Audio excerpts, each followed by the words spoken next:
How are you today?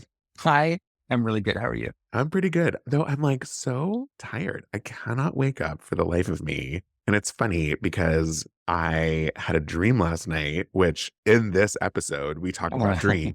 And I talk about how I rarely remember them, but I woke up this morning and remembered my dream. And in my dream, there was something about like the tap water and how once someone stopped drinking tap water, they were like more awake and felt better. And I was like, oh my God, is it the tap water? Is this why? So literally we talk in this conversation about sort of listening to our dreams and what our dreams might be telling us. And I was like, did my dream just tell me something? So did you fill up with tap water this And morning? how fortuitous. Yeah, I'm still drinking the tap water because I think it's fine, but I maybe need to try not drinking tap water. A few books I wanted to shout out because we've like Yeah, not absolutely. really done that. I've already shouted out the book, but on January 2nd, Mercury by Amy Jo Burns came out. And I shouted it out long before anything happened with it. And now it's the January Barnes& and Noble Book Club pick. The New York Times just picked it as a highlight of the week this week. It's great. Mercury, Amy Jo Burns, highly recommend. Also came out on January 16th. I know we both read The Curse of Pietro Houdini by Derek B. Yes, Miller that I really enjoyed. And I'm still thinking loved it. about. I will say there's like a bit in the middle where it maybe dips a little bit, but I just was so glad to get to the end. Not, no, I'm not. I wasn't glad to get to the end. I I understand. was glad to read the whole book because by the end I was really moved and really enjoyed it. So that's The Curse And, of Pietro Houdini by Derek B. Miller, and that is out now. and one of the best covers, I think, so far this year. It's just a Yeah, beautiful cover. beautiful Also, cover. also our recent guest, Christina Cook, her book is out today, Brought Up See, Yes. which is so fantastic. So congratulations, Christina. Also out today, which I haven't actually read yet, but it's on my list, and everyone who's reading it I know has really enjoyed it. But that's Family Family by Lori Frankel. Mhm, And mhm. I'm chomping at the bit to read it. It looks so good. Yeah, it looks really Um, good. It and I looks really think, good. could tie in really nicely with an episode we have coming up next month. So I might try to read it in advance of that so we can talk about that then. Um, Also out today is Crystal Hefner's book, Only Say Good Things, which is getting a ton of press for the obvious reasons. yeah. And So we have yes, her next week on the podcast, which yes. she's lovely. And I can't wait for y'all to hear her conversation. And I'm loving all of the feedback we've been getting from our first two episodes this season. It's great Mhm. because it's a lot of like lists. And so I'm sorry to everyone whose TBR is growing. There was an author in a book that I shouted out in our first episode who added us on Instagram, and we've had a bit of a lovely back and forth. And I said to her, I'm so excited to read your book, and please let me know if I pronounced your name correctly. And she was so sweet. She was like, no, don't worry about it. You were very close. It's fine. I was like, no, pronouncing names is very important. And it's important to me and just like important in general. We all should be pronouncing people's names accurately. And so I was like, I don't want to say way off, but let me say the book is not Oi. The book is Oye, and Uh-huh. Oye means listen up in Spanish, which fantastic. And it's by Melissa Magojon. So Oye by Melissa Magojon is a book that I am very excited about. No, it looks great. And again, gorgeous cover. Gorgeous cover. And I'm going to be on a crusade to correct anybody who says it incorrectly. Well, I'm Listen sure up, you'll be everyone. I'm sure you'll be correcting me, or else I won't even try it. Yeah, And yeah, yeah. Oye. I'm a big person who butchers names, and I'm aware of that. I know that. And I try, but Yeah, I do. trying is I good. do. Also, Uh, one other big release that came out today, who's also our guest. Oh, well, yes. We haven't introduced our guest yet. Before we introduce our guest, whose book comes out Yes. today, if you like what you're hearing, share us with your friends. Add us on Instagram at Gaze Reading. Follow us or subscribe to the podcast wherever you get your podcasts. We are everywhere. And if you can give us a 5-star review, especially on Apple Podcasts, that would be great because that's how people find us. It really Um, helps. and the more people listen, the more we're able to do this, and it's great. We also have a ton of bonus content on our Patreon page, which is only $5 a month. It's cheaper than a weekly coffee. Or a daily coffee. Well, yes, it's cheap, but it's cheaper than a weekly coffee. Yes, yes, It's yes. it's significantly Yes. cheaper than a daily coffee, but it's even cheaper than a weekly Yes. coffee. There's some really great stuff on there. So Yeah. check it out. And we Uh, also give listeners a chance to get a preview of what's coming a month before everybody else. Who our guests are going to be. So that's cool. And of course, if you're interested in getting any of the books that we talk about, we have a bookshop.org page. All of this stuff you could find in the links in our show notes and at the bottom of the episode. Yep. On today's show, I'm so excited Oh to my have God. Kaveh Akbar on the show. His book, Martyr, comes out today. It's so good. It got a rave review in the New York Times, which we'll also post a link in the show notes. It's just a book that has been on my mind, and it's so thoughtful and beautifully written. He's so smart. He's so thoughtful. We could sit here and talk about him, or we could, Yes. let people listen. Kaveh Akbar's poems appear in the New Yorker, the New York Times, Paris Review, Best American Poetry, and elsewhere. He is the author of 2 poetry collections, Pilgrim Bell and Calling a Wolf, in addition to a chapbook, Portrait of the Alcoholic. He is also the editor of the Penguin Book of Spiritual Verse, 110 Poets on the Divine. He lives in Iowa City. And without further ado, I'm Jason. I'm Brett. And enjoy this episode of Reading.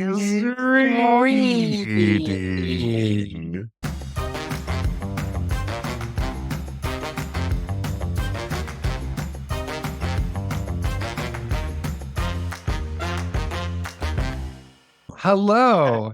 Hey everybody, How's it going? it's going. How are you guys? Look how you guys are in such scenic environments, especially you, Brett. Brett, Yeah, no, that's a screen. That's I not was gonna real. say, It's is so that fake.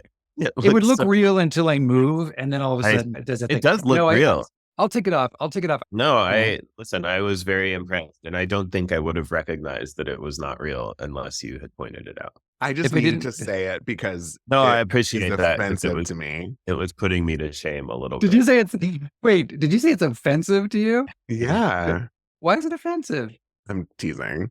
Oh, that's not. Now I'm Well, really look at now. It's really. I don't even know you Bring guys. up How this do I? beard thing for a second? You How do I can leave remove it. it? It's fine. Yeah, you can leave it. It's impressed. I like it. It's like you're in this little rustic pastoral cabin or something. I'm I like. appreciating the hair and the flannel and the books. You're like really leaning into author right now.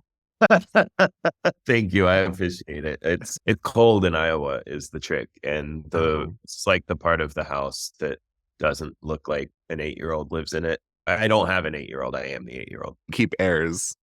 This is where it's like a coffee table in the middle of, it's, if you could see, I'm not going to do the pan because I'm a little bit, there's also, Yeah. I love that you just said I'm not going to do the pan. I know you and just then the we pan. said- I wasn't going to do the full all around. Yeah.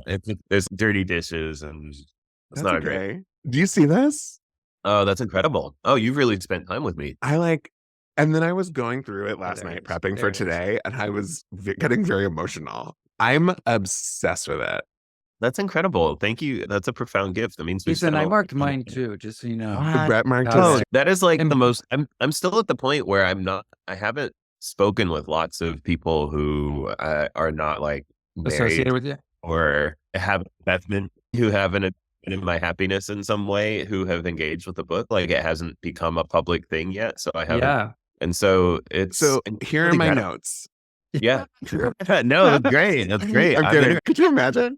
I don't always talk about how emotional I got reading a book. I often do because I'm a very emotional person, but You talk with your hands. I do talk with my hands. I just We think call it really those poetic surprised me. hands.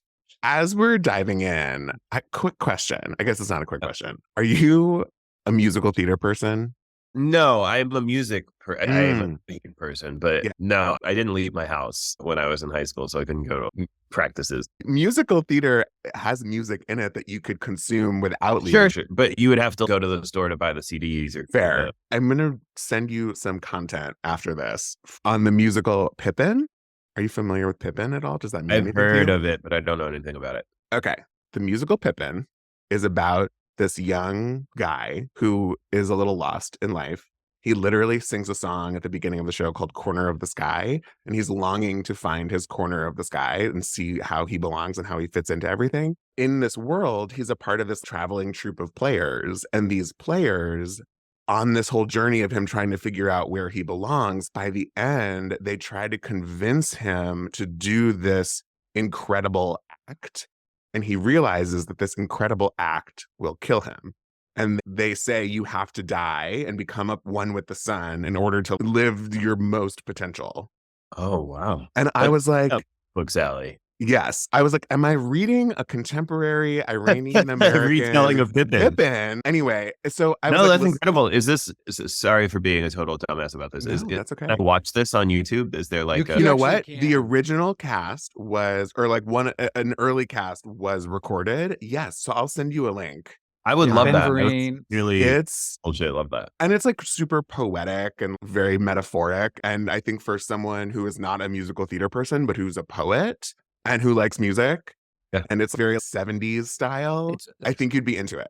It's very it sounds right up 70s. my alley. Yeah. It's very 70s. It's the perfect thing to get stoned to before. It's sensational. So for our listeners, have you worked a log line, a one-liner, or you know what? three-liner for Martyrs?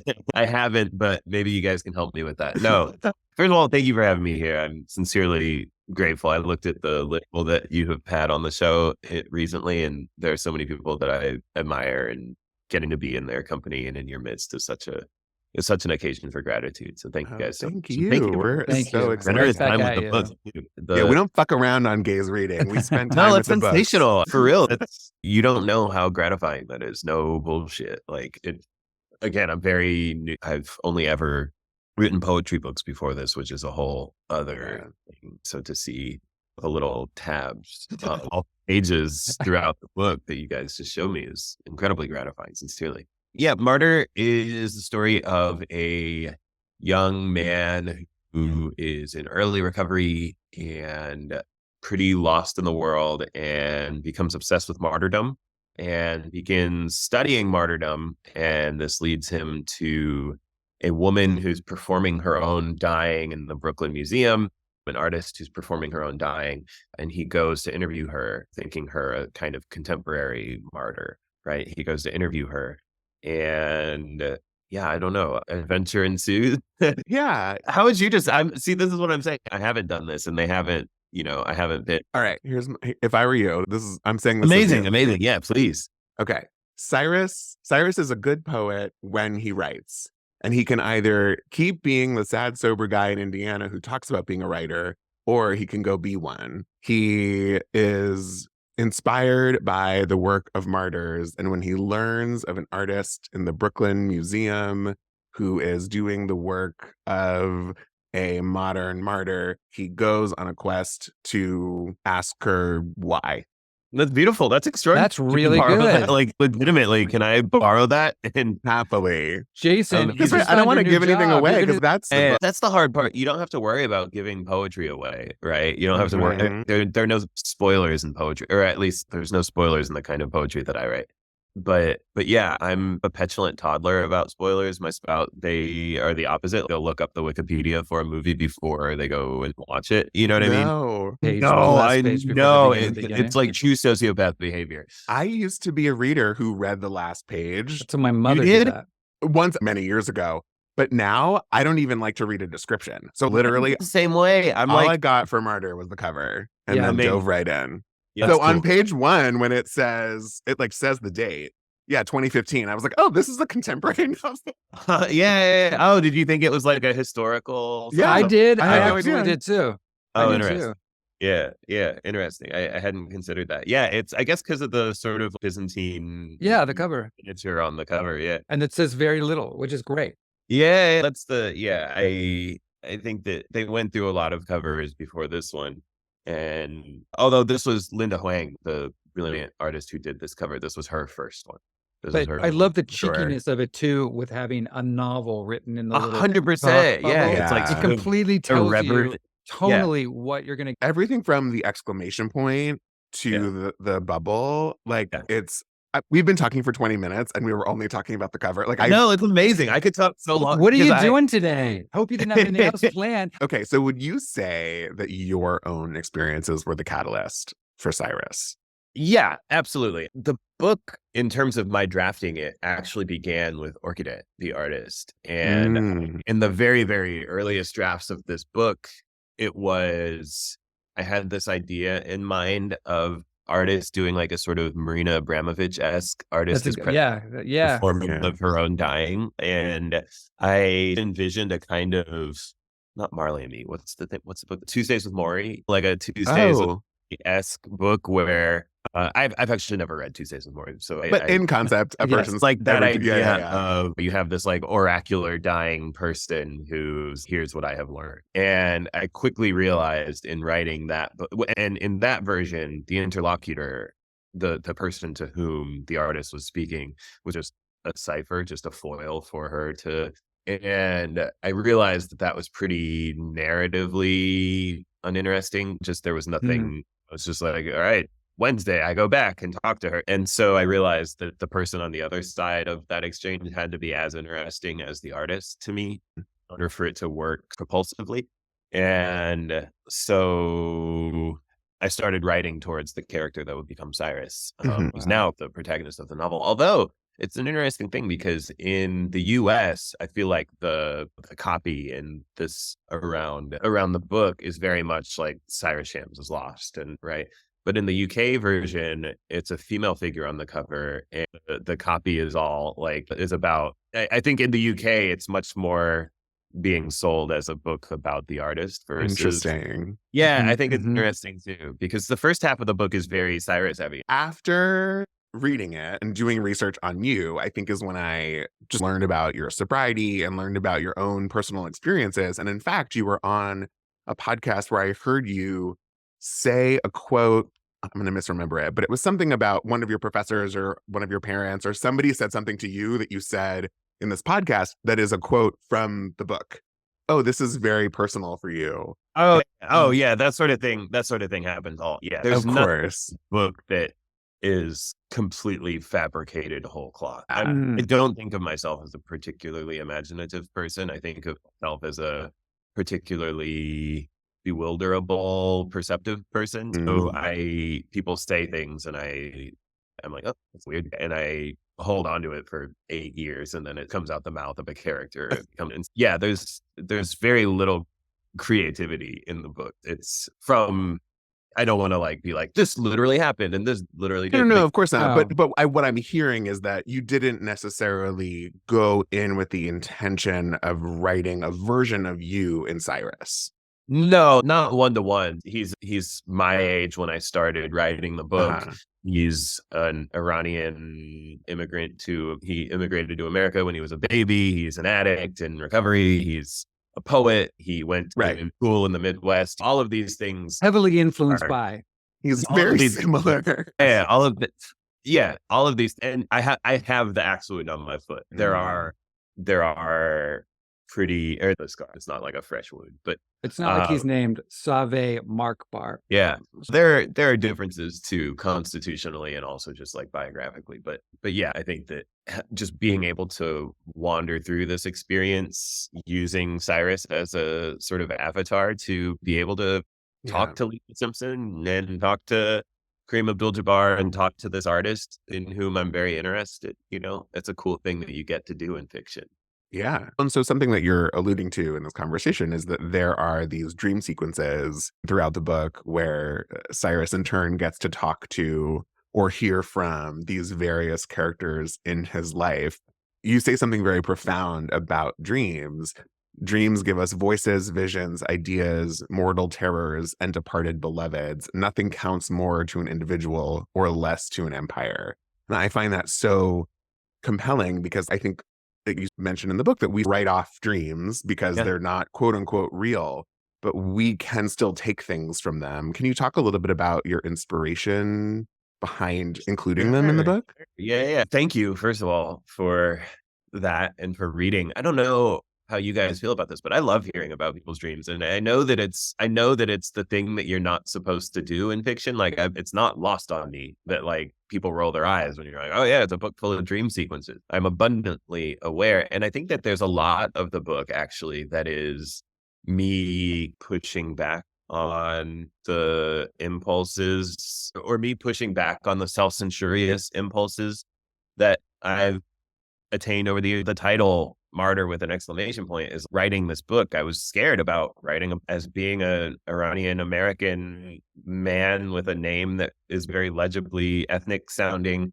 writing a book about martyrdom and secular martyrdom as a contemporary American, and being like having a character contemplate whether it is ethical to try to kill a conservative Supreme Court justice, or like these questions coming out of my head, right, are not inert, right? And I was scared about that. And so calling the book Martyr with an exclamation point was like a way of getting out in front of that in some way. Mhm. I was just like, I'm not going to try to dance around this. This is what it is. And I think that the dream sequences are akin to that. I like when people tell me about their dreams. I'm interested in it. I ask my spouse all the time, did you dream when we woke up, when we wake up? And sometimes they tell me about them, and I'm fascinated by them. But I am aware too that in fiction, for dreams to work, there has to be some narrative element to them. And so there are these tiny little breadcrumbs of narrative revelation throughout some of the dreams too, things that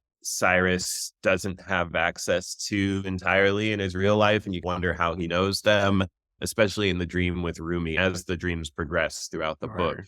more and more of these narrative breadcrumbs are dropped in, and the dream with Rumi actually gets to be quite expositive regarding his life outside of the dream world as he's processing these revelations and foreshadowy. But so yeah, it's a fun game to play. I literally did. I'm a terrible sleeper, and I literally did this my whole life, where I would imagine, when I couldn't sleep, I would imagine dialogues between Michael Jordan and my aunt Shahla, who I hadn't seen in a few years. And I'd just be like, what would they say to each other? And I would just have my sock puppets talking to each other. And then I would start to fall asleep, and then my brain would take over. And it was just like, I got to cast my own dreams. It's a fascinating concept.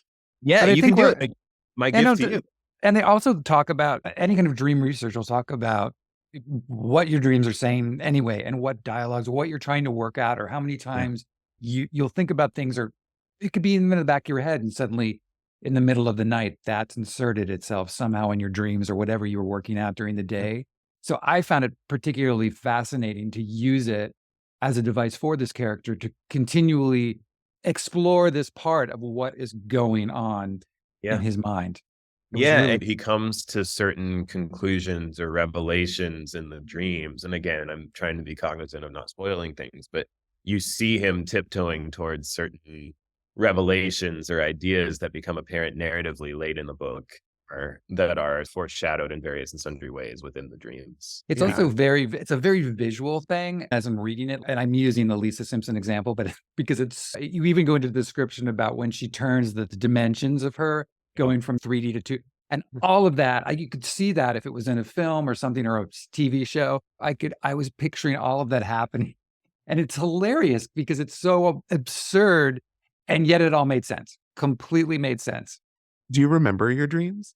Sometimes I do, not all of them, but yeah, Yeah. I too. Like I try to, especially when I am woken up inorganically. I have a dog, and my Mhm. spouse wakes up like I stay up late and my spouse wakes up early. And so there's Right. 2 or 3 hours when my spouse wakes up before I do, where they're Uh-huh. sort of about, and usually I'll wake up like a little, and usually that's when I'll remember what I was, Mhm. because I'm still a little gummy with the dream in my head. Yeah. And you guys remember your dreams? I I fall asleep easily. I don't Mm, always stay asleep easily. mm, And so in turn, like my sleep can be restless sometimes. I see. And I don't always remember my dreams. I don't I think I'm more worried I'm not always getting to the REM cycle. Sure. Yeah. But it's funny that we're talking about this right now, because last week there were 2 nights in a row where I woke up and I remembered my dreams, and it's a relatively rare occurrence for me. Were they good? Were they memorable? Were they anxiety dreams? One more anxiety, the other one was good. It's a good Yeah. distribution. Yeah, I definitely. It was like a I solid 50-50. Brett, do you I had remember? I do remember them sometimes, and this is weird. I'm not going to go into the dream, but I had a sex dream the other night, which I'm so old, I never have those anymore. But it was very bizarre, and it was taking like people from very disparate parts of my life and putting them all together. And I remember at times standing there, and I It's called an still orgy. no, but yes, but nothing had happened yet. But my husband has had nightmares times. And suddenly he starts to speak. Like it's almost like a volcanic eruption where I understand it's about to happen. And he started to say, no, stop it. You're a burglar. And he said, burglar. And I said, who's a burglar? And I just wanted to engage it and see. And he went, the person, he's a thief. He's a thief. And it literally, his voice almost sounded like a child. And You're taunting him in his dream. No, I just wanted to see where it was. And so he said, he's a thief. And I said, and I remember I reached my hand over very gently and put it on his shoulder. I said, they're gone now. And he was like, okay. And it was over. But I said to him later, I said, do you remember? He said, yeah, I was having a dream and someone was in the house. I said, do you remember me talking to you? And he said, no. So I find all of it fascinating. A boyfriend in college spoke in his sleep once, and this is going on many years ago at this point, but I remember the one thing he said in his sleep. It has stayed with me forever and is the most nonsensical, but also maybe poetic phrase. It was, inside is bright, outside is prime. Outside is prime? Yeah.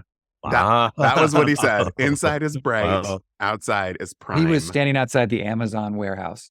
Oh, sure. That explains it. Amazon Prime wasn't even a thing then. Yeah, interesting. That you just sleep and dreams and in general is really interesting. We spend not to sound like I just took a bong rip or something, but it's nuts that we spend so much time in this place that we like just socially conditioned ourselves is not interesting to talk about. Like we spent our lives there ostensibly, and I know we talk about work a lot. We spend just as much time. Holy shit. And nothing happened. Like work is defined by the fact that it's the same shit all the time. You know what I mean?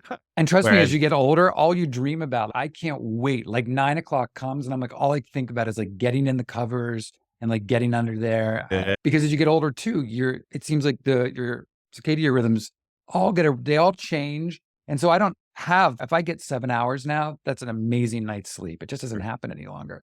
And sleep is a big piece of this book, which is interesting. It is. There's a moment where a character in the book is speaking about a lover who now comes to them in English, which is a language that said lover never spoke in their actual life. And the way that is a kind of loss or a kind of death. And that's something that every immigrant that I know speaks about, that experience of like a grandmother. My dad talks about having relatives talk to him in English who never spoke English in their lives. And just the weird sort of imperialism of dream too. The primacy, the way that a language like colonizes just even your dreams is so fucking insidious and scary and strange. And that is a kind of benchmark. Like real Americanness is defined by the fact that people talk to you in your dreams in English or something like that. When they say that learning a language, I take French, and they say that's when you know you're actually learning the language as you start to dream in the language. To dream in it, yeah. 100%. So I keep going to bed thinking, I'm waiting for someone to give me up and be like, comment allez-vous? I'd be like, oh my God, it's working. All this money I paid. Yeah. But still, I'm like, baguette. Yeah. I'm so upset. You've said two things now that could have gotten me on journeys to other things I wanted to talk to you about. So the one is long past, but I'll come back to it later. But the new one is here and now, but about language and memories. You talk about sense memories, and I think we often think about like smell memories or taste memories as being very impactful. But you talk in the book about language memories and language as a sense. Is there something that comes to mind in particular for you that's an example of that? Oh, tons of yeah, of course. There's the Cyrus's father in the novel opines at one moment about how compared to like a monkey who can say water bird with her hands in sign language, we're the gods of language, right? Any other one of our senses is not particularly that acute. Our vision isn't nearly as good as much of the animal kingdom. Our hearing, our smell, none of these things are particularly prodigious, but language, like we're several orders of magnitude ahead of the next. And yeah, there's an interesting thing that has been happening lately where my dad was late in life to get a cell phone or an email address, right? We didn't have internet at home or my parents didn't have internet at home until long after I left the house for college. And so they were late in life to getting email and texting and all that. But now he has an iPhone, his own iPhone, which is like something that he's only had in the last 2 or 3 years, something like this. And he will text us, and he speaks fluent English, but he speaks it with a very thick accent. And so he doesn't read books. And so there's lots of words that we realize that he's been saying this word when he means that word all of these years because he spells it right. So like the part of your face that I'm tapping right now, that for our listener, like the part of your face that has your teeth and lips and stuff, he spells MOUNT, and he has been like saying mount all of these years. Like, Mm. what are these words that are coming out of your mouth? Which again, in his accent, I'm just like, all right, he's saying mount, right? Right. But there are all of these words that he has just thought are synonyms. Like mount is like what you do on a horse, and also this part of your face, right? And there are all of these words now that I've learned because he's typed them that he thinks are sort of synonyms, and it's very charming. And so like the world is now full of these sort of like false synonyms for me. The more that he texts and emails me and stuff like this, the more I discover these. It's also interesting just to think about context and how context matters, right? Because to put something in your mount or mount He the hit me in my horse, he Yeah. hound. he hit me in my mount. Yeah. Well, that could maybe mean a couple things, but Well, it right. really could. I know. I'm saying suddenly it gets very awkward. But I hadn't thought about language as a sense memory or as a sense, and then thinking Sure. about it as a sense memory. And my name is Jason. Very few people in my life have nicknames for me. I know the people that call me Jace. I know the people that call me Jay. I know the people who call me JB. Right. Yeah. And that is a sense memory. If someone says it out of context who's not that person, it makes me think of those people. 100%. And it's not reducible too. Like it's not like when someone says Jace, you're like JACE. Like it's grammatic. Like it's entirely contained within that syllable is what makes it feel sensory to me and not of the intellect. It's not your intelligence that is, yes, that is a construct out of these 4 letters that etymologically refer. It's just this like block of granite in your brain that you're associating with this other experience. Yeah. No, it's really bizarre and interesting. Yeah. Yeah. Brett, do you have false nicknames or He can't talk about them in public. No. Sure. What did they call you in that sex dream, Brett? Yeah. Oh, yeah. They just said more. No, I imagine they're just like Larson. And I kept saying, my mount. No, that's what they were saying. Yes, that's what they were saying. Yeah, my mount. No, it's funny because I have nicknames. People call me Bretty, which is, and fantasize me. But my dad, weirdly, my dad used to call me that. He'd be like, hey, Bretty. So listen, but very close friends of mine, my business partner calls me Bretty all the time. I've been called Brettster. I've been called asshole. No, and then a lot of people, because my husband and I, we have 2 kids. He's daddy and I'm papa. And so my kids obviously call me papa, but a lot of my friends or a lot of people that I'm close to will refer to me sometimes as papa. And I correct them and say, no, it's daddy. But that's back to the dream. It depends on where they are. It depends on the circumstance. It depends on where we were. It depends on who they are. Yeah, but it's an interesting thing with language and also with words and how we're named and how we respond to that name. It's fascinating. Yeah. I have to jump a minute. The whole idea of the martyr, to me, I just find this fascinating. And I was having this conversation in the car with my husband, and I was explaining this concept of this young man who really wants to have a kind of noble death. And he said that's such an interesting idea versus the American idea of having a noble life versus having a noble death. And just that whole idea about we push in America, live for something and make something of yourself and try to make your mark before you're gone. Yeah. And this whole idea is with the martyr idea of making your death count for something or making that splash. It's interesting because my interpretation too is that if you die for a quote unquote good reason, then it means that having lived mattered. Yeah. So it takes dying for your life to have meant something. Yeah. And yeah, obviously these are endlessly fascinating ideas to me. I wrote a novel about them. But to go to your point specifically, Brett, the idea that the longer you're alive, the longer empire can extract resources from. If everyone dies noble, beautiful deaths at 27 or whatever, right? Then empire can no longer. That's not true. You look at what they've done with the legacies of artists who have died. But it becomes harder to extract labor, right? Labor capital, and it stands to reason that empire would want you to stay alive and work on a chicken farm for 25 years before allowing yourself to die, right?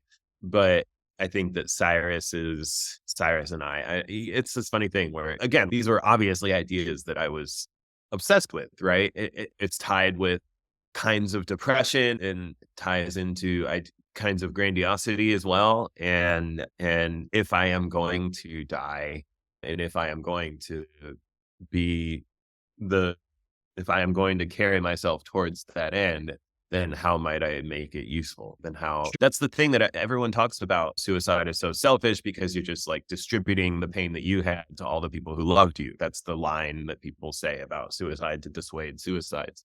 And so how to achieve suicide without the selfishness was something that I was really thinking about pretty intensely for a second. And I think that is manifested and is everywhere apparent in this book, right? In Cyrus's, he's very sort of self-obsessed. It's hard for him to see past himself. It's hard for him to accept the love that's given to him freely. But he still doesn't want to hurt people. He still wants to be good, whatever that means. In the book, you really talk, obviously, a lot about dying as a concept, but you also talk about the difference between wanting to not be alive and wanting to die, which is a big concept. And you go on to say no to a new day would be unthinkable. So each morning you say yes and then step into the consequence. So that I think is really compelling because it's okay, I'm not going to die today. I'm saying yes to the day. And in turn, I need to navigate whatever is thrown my way. Yeah. And I think and if needing to be selfish or needing to be selfless or needing to navigate that's where that comes into play, which I find very interesting. But it's also coupled with recovery to me too. All of those kind of ideas are directly tied into recovery and one day at a time and all of it. And even though I don't want to get out of this bed, I'm going to do it because I need to keep going.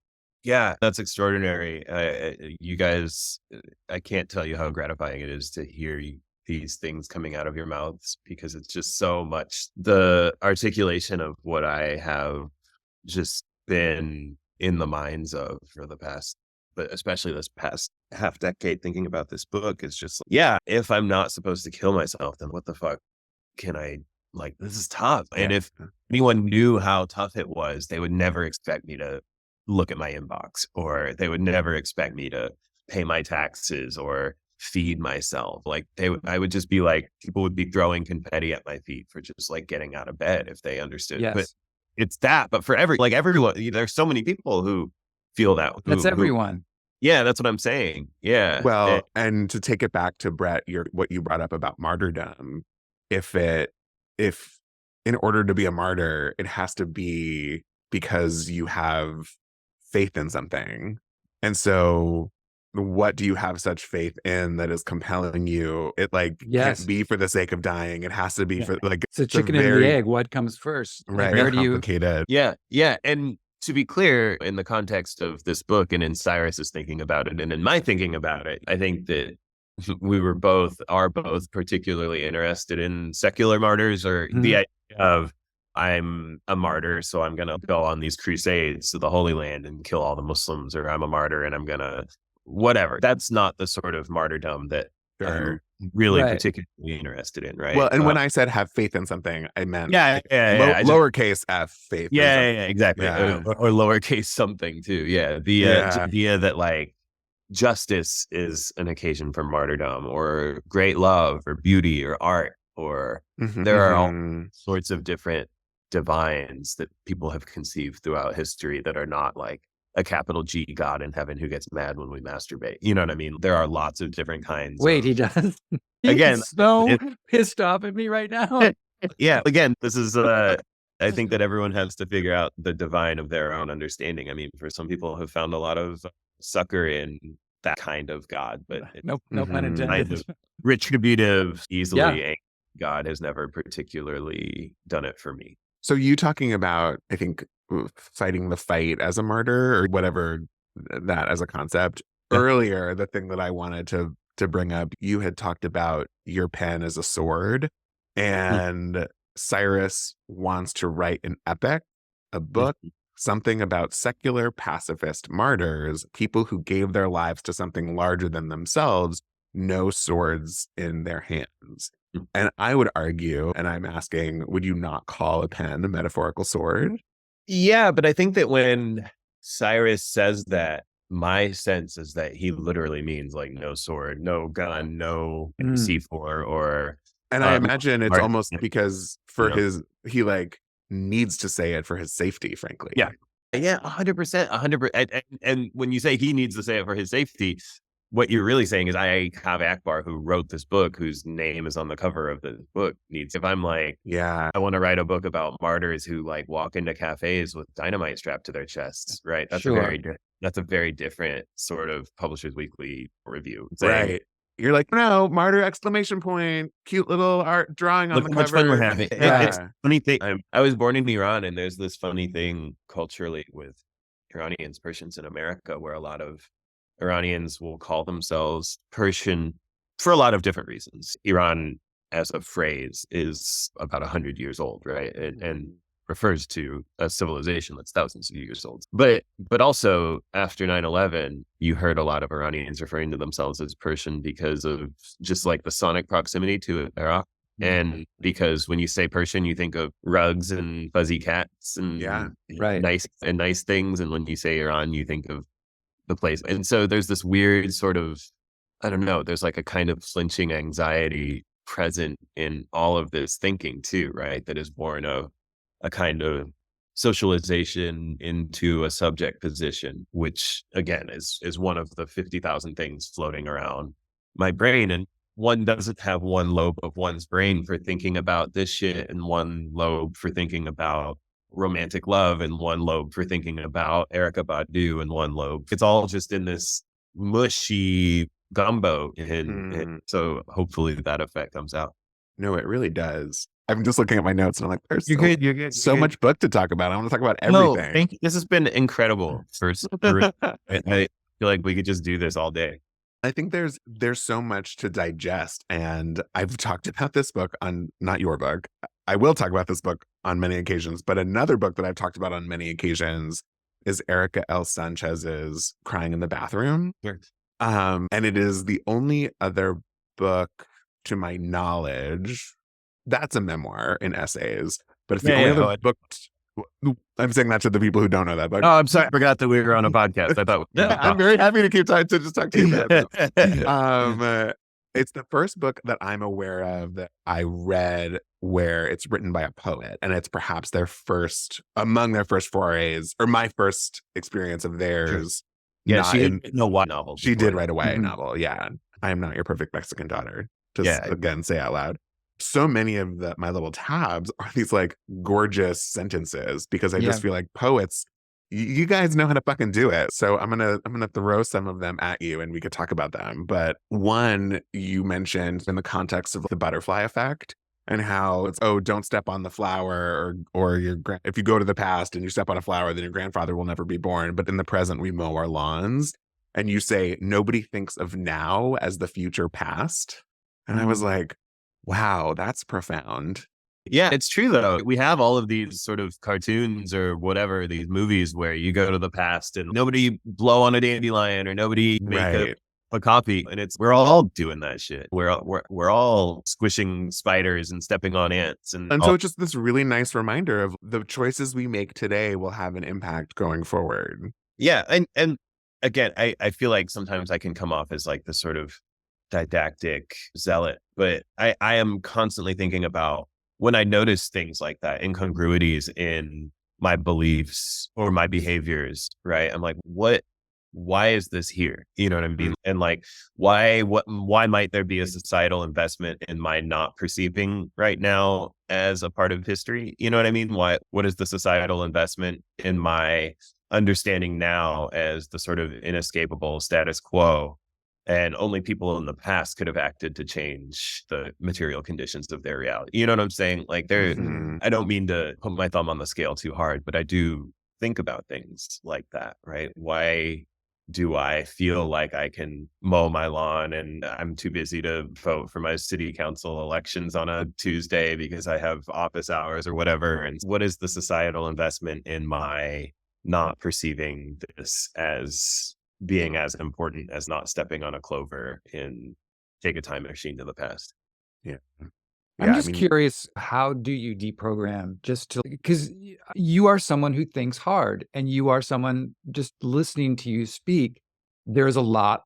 What's your downtime like for you? How do you cope? Yeah, it's horizontal. It's like the horizon. You march towards it forever and you never actually Yeah. get there. I think that translating intellectual awareness into emotional reality is not my strong suit. There's plenty that I know to be true about the world. There's plenty that I know to be true about myself that it's hard to actually feel is true, right? Mm. And so working on that alchemy for me has to do with recovery work.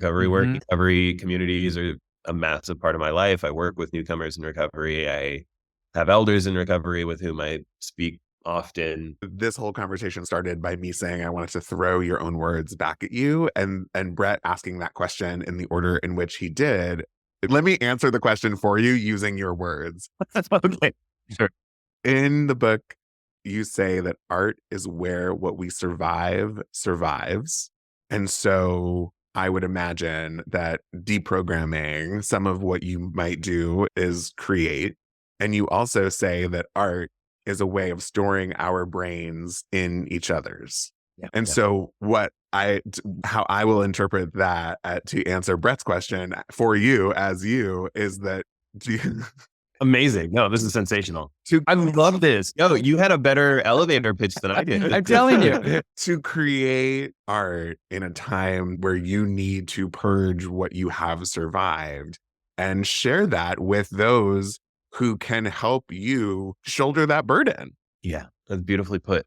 And I think that what art can do is provide the texture of individual loss to a collective grief too, right? Yes, So yes, yes. you have this big number. It's like this ticker on your Instagram feed or whatever every day that's like a death count. And it's like this inconceivably large number. If it was like one more or one less, my brain wouldn't be able to register it, right? But then you encounter art or a photograph or, something from an individual perspective of one of those. And you're like, oh shit, all of those numbers were as human and as individual as this one narrative that's being presented to me, right?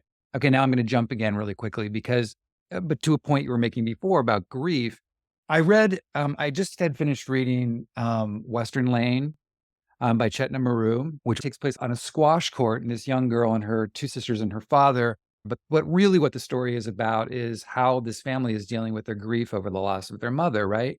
And that reminded me in this because I was so affected, especially by Cyrus's father, but both of them, how he's coping with not having a mother and never really knowing that relationship, but Yeah. also his dad just, it killed me. I just think you captured it so incredibly well of how the people move through something that's so devastating.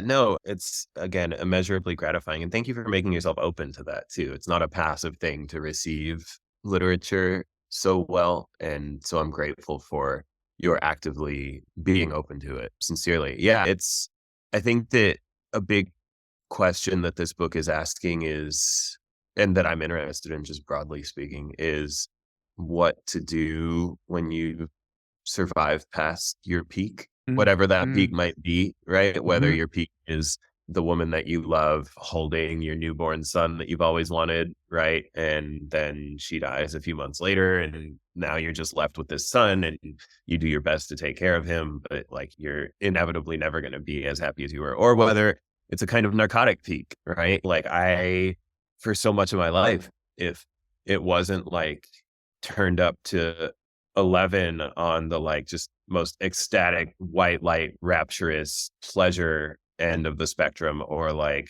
negative 11 in terms of just Mm. immobilizing white light pain, whether literal or I shattered my pelvis in a bicycle accident 12 years ago and didn't go to the hospital till the next day, and when I went to the hospital, they found that I had a 2-month-old healing fracture in one of my vertebrae. So I'd just been like walking around for 2 months with a broken back it was like it had to be the most just eviscerating pain to even make it through. Or again, like the most like rapturous ecstasy, right? Nothing in my life today, I've been sober for 10 and a half years.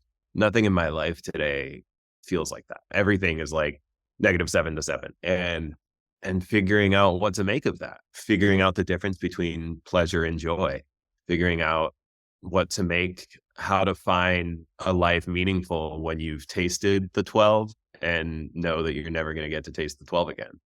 So to that point, in the musical Pippin that I'll send you later, there's literally a You are song called bookending the shit out of this. No, this is so good. there's literally a song called Simple Joys. Uh-huh. And he goes on to just sing about appreciating the little things. Simple joys have a simple something that say time is living's prize. Simple voice. Simple joys have a simple voice that say time is living's prize, which I find living's prize. Right. Wow. Which wow. That's a bar. That's a bar, Pippin. Right? Go Stephen Schwartz. Go Stephen Schwartz. So that's the person who wrote Pippin. Stephen Schwartz, who my is husband and most I well known for Wicked now, but yeah. Oh, okay. Yes. My husband and I were listening to this in the car, and we were both like so taken by time is living's prize as a turn of phrase that we were Googling it because we were like, this must be a phrase that he just put in the song. Yeah. But no, that's where it came from. And it like meant so much. And I felt that so many times reading Martyr. All of this to say, you talk about the simple joys, the small moments, and Cyrus getting better about noticing the small moments. And your phrasing is something about grateful for the texture and specificity that they lend, which I think is what can help us get to the 7. Yeah. Yeah, 100%. It doesn't need to be a thing. It's the texture that builds you to that thing. Yeah, 100%. I think that's beautifully put. I think that's a beautiful notion. Yeah, there's a whole chapter in the book of just Cyrus tying his shoe. That's the chapter with the gratitude that you're speaking about. And again, I've trained or whatever. I've called myself a poet since I was 15, and that's all I've ever really thought of myself as. And then for the past half decade, I've been reading 2 novels a week and trying to watch a movie a day. It ends up being like 5 movies a week, but just trying to like force feed like foie gras duck narrative into myself to try to like really like figure out how this works. And I understand a chapter in a book is supposed to have a scene and that's a chapter where he literally just ties his shoes. But that action, what you're describing, right, is hopefully emblematic of that, right? Like the fact that he's trying to notice the kids holding the blunt up to the copper bust of JFK's face and notice these things, and also think about the ethics of gratitude, but because I'm just pathologically obsessed with endlessly reprocessing my own subject position within all of these conversations. But yeah, no, that's beautiful. I'm not kidding you. I'm gonna, at some point in the next 18 hours, I'm gonna watch it. I will send it to you. I know you will. It's incredible. I think you will appreciate it.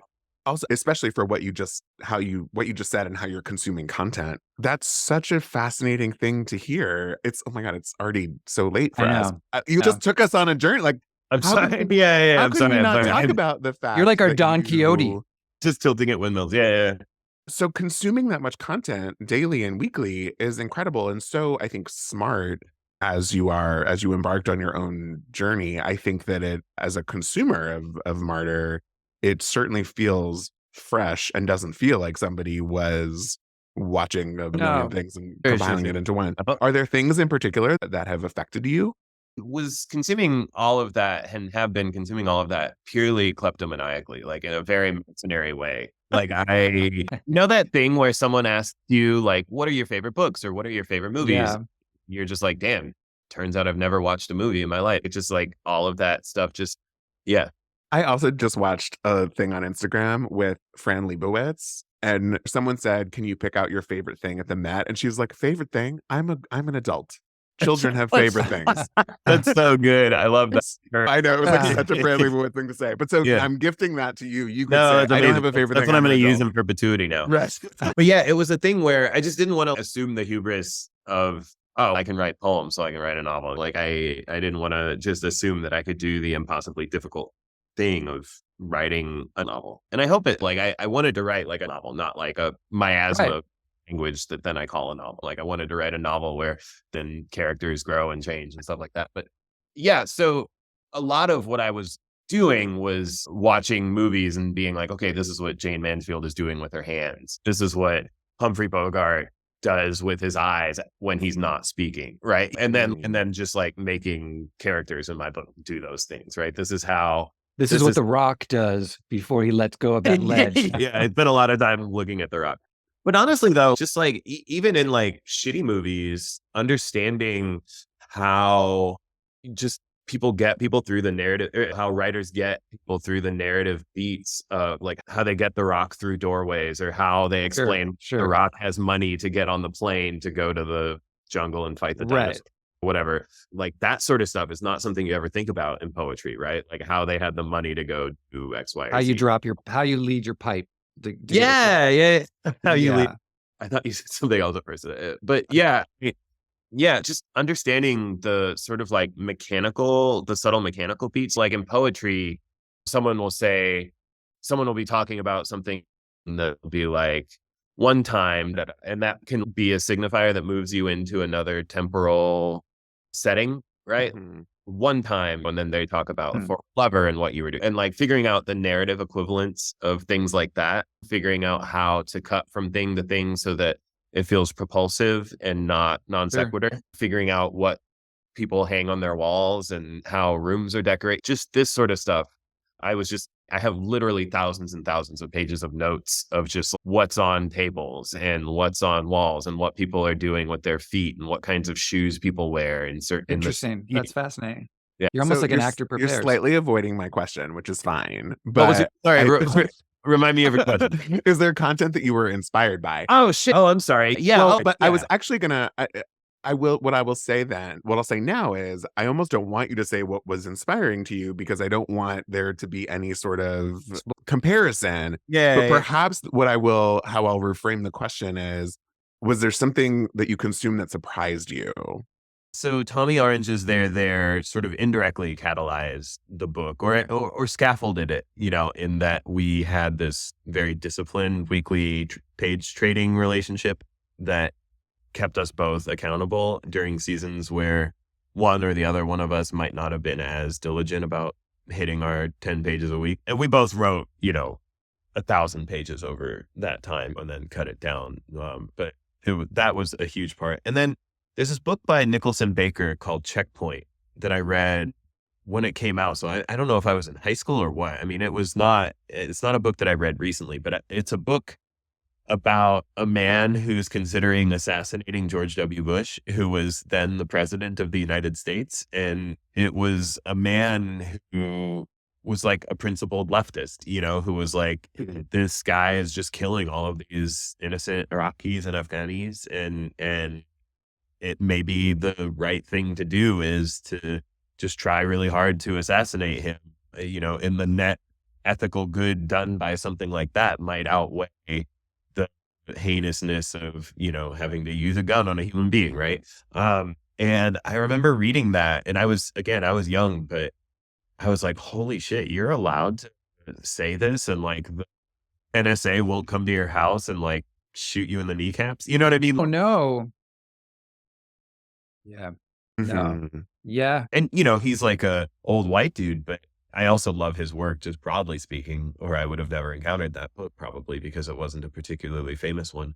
I remember reading that and just being like, holy shit, like this is insane that you can do that. I think that a lot of people talk about risk in contemporary writing, and they talk about things like writing about, doing lines of this or that, or, eating ass. And like Ginsberg was writing about that stuff in the 50s. You know what I mean? Like we've all done lines or whatever, and but it's like that stuff doesn't, I just mean like, that's not going to like surprise any literate audience. You know what I mean? Any audience familiar with contemporary literature, that's not going to be shocking to anyone, But what felt really, really shocking to me was this book about assassinating a sitting president. We have very different subject positions, Nicholson Baker and I, but there's a way in which I was like, if he can write that, I wonder what I can write, and that thought never really left me. That's cool. And I think answers the question as I was intending. So thank you for sharing that. And we're so excited. This has been so special. A The joy, book, yeah. it's been sticking itself in me for days now, not in an inappropriate way. Not Fully in consensual. not in your mound way. It did not mount me. It's a beautiful book. It's a really, and I'm so That's our excited. job. Yeah, and it's going to be so exciting for you. I'm so excited for you to have the experience of people experiencing it as you go on this journey and as it goes out into the world. Really, congratulations on all of it. Thank you guys so much for spending such generous time with it. You guys really thought about it. Kaveh, thank you so much for being here. Amazing. Amazing. It was such a pleasure to sit with you, to listen to you, to talk with you. Our listeners, go check out Martyr, ! by Kaveh Akbar. You can get a copy in our bookshop.org page or wherever books are sold. It's out now. Again, rate us, review us, share us with your friends, and we will see you next week for Crystal Hefner. Yes, we will. Woo! See you Tuesday, everybody. See you Tuesday.